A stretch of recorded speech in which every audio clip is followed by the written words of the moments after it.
Lords of Salem. Right. Rob Zombie, apparently not a very talented director and apparently friends with Quentin Tarantino, but I have to say, I think Quentin is just far more a much superior filmmaker. I mean, this was just. I mean, what the hell was it about? I mean, there's something about, oh, there might be something in there, it might be some story, but it never gets fully discovered in this film. And it's really interesting. He says about he has creative control over everything. Well, obviously over this film now, and everything that he wanted it to be in there is in there. But what is in there? Because I mean, it was just very boring.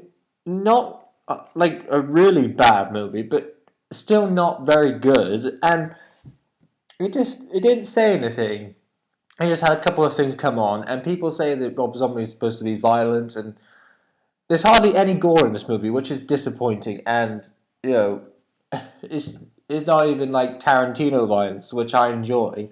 And it's just let's just throw some nudity in, and let's just do a little bit of blood here and there, but not actually make it equate to anything. And I also don't like the fact that barely anything happens in this film, and it's really hollow. Like a Tarantino film has a lot to say. There's a lot. Sometimes it's subtle. Sometimes it's out there, and he's showing you what he wants to say in his film. This doesn't do that. This is basically sort of shying, like really shy kind of film. It's like, oh, sorry, what? Oh, I don't want to talk to you. I'm shy. I don't know what to say. And that's exactly what you get. It's just, I mean, it's not horrible. It's just disappointing that there could have been a really good film in there, but because it's so weird, it kind of just doesn't want to bother with that. It doesn't care, and it just has this whole thing of yeah, there's this kind of story, but I can't be really bothered to tell you, and that's what you feel like is basically his behavior about it. It's the way he feels that.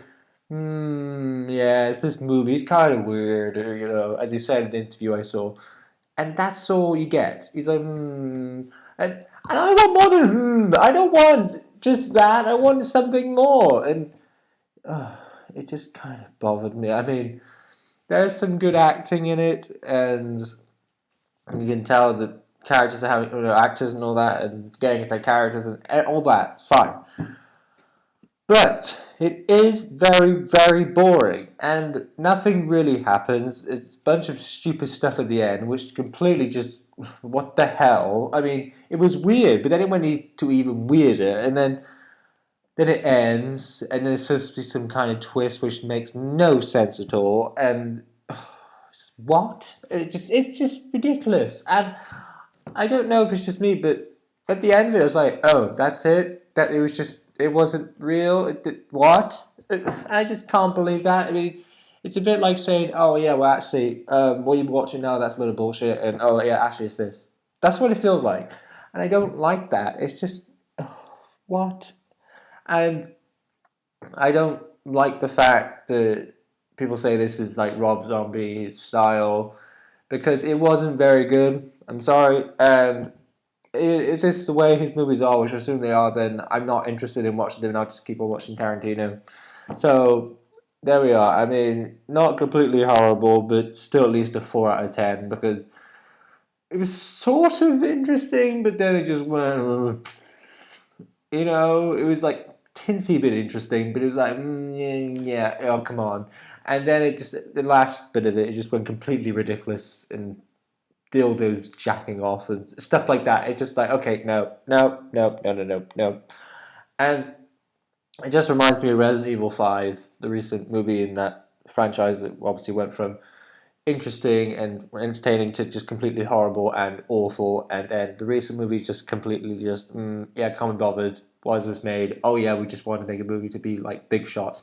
And that's what it seems like Rob Zombie's trying to do. He wants to be like a big shot. He wants to like, oh look, this is my movie, and I've had all creative control. Like trying to do a George Lucas thing that he has to have creative control to be completely satisfied, and then if anyone tries to cut it, then he won't be happy. It basically reminds me also that, just one last point I'm going to say, that the man with the iron fists, which also, again, couldn't really be bothered, kind of not really interesting at all, just kind of okay. And then it's just like, oh, what's the point? And I felt that with this movie, the Man of the Iron Fist was supposed to be 4 hours long, but then it got cut down to an hour and a half. And you wonder if there was something in here that it was longer, but then I don't know. I think it's good that it got cut down if it was longer because it's already boring anyway. So sort of tinsy okay, but then last bit completely just goes wrong, and then it comes to 4 instead of a 5, and not really interesting. And I've never watched again. Some interesting imagery, but then doesn't make sense near the end, and then it's like what, how, who, why, and anything like that. I don't understand what's going on. Then I'm completely just taken out of it, and nope,